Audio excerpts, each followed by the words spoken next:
I think it's a perfect essential.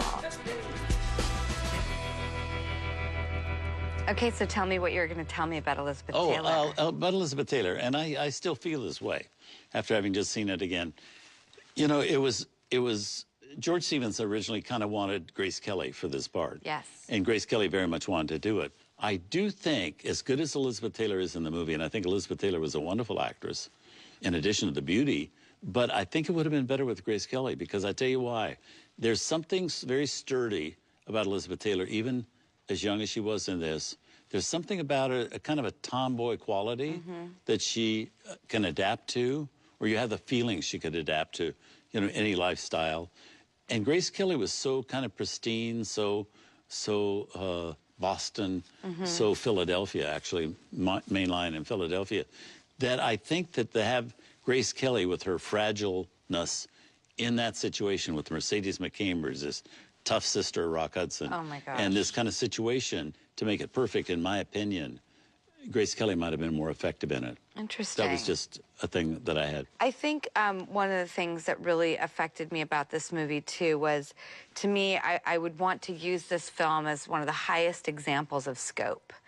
And the cinematographer, William Meller, I was surprised because he had won other Academy Awards with George Stevens, but wasn't even nominated for this film. Yeah. And I kept comparing this with all the other films that we were going to watch this year, even The Searchers and, you know, other films that were really giving scope as a huge part of the film. And I thought this film was the sort of highest example. The lenses felt so big. The cranes felt so high. It really had this sweeping, epic nature. And again, for a film that's stuck, you know, in one location and predominantly a house, I couldn't get over how big and powerful this movie felt. And I really credit George Stevens and the cinematographer for pulling that off. And I would always be looking to this movie from now on of, like, how exactly did they pull off making me feel that way? But masterfully done. Said by a filmmaker.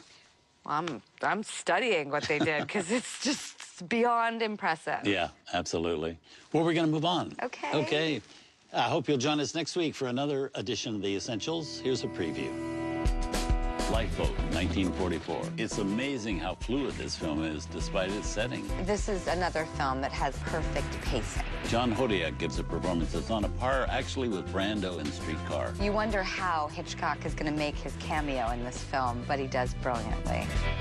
From 1944, Lifeboat. That's next Saturday at 8 p.m. Eastern. You can find out more at TCM.com. Thanks for joining us for The Essentials.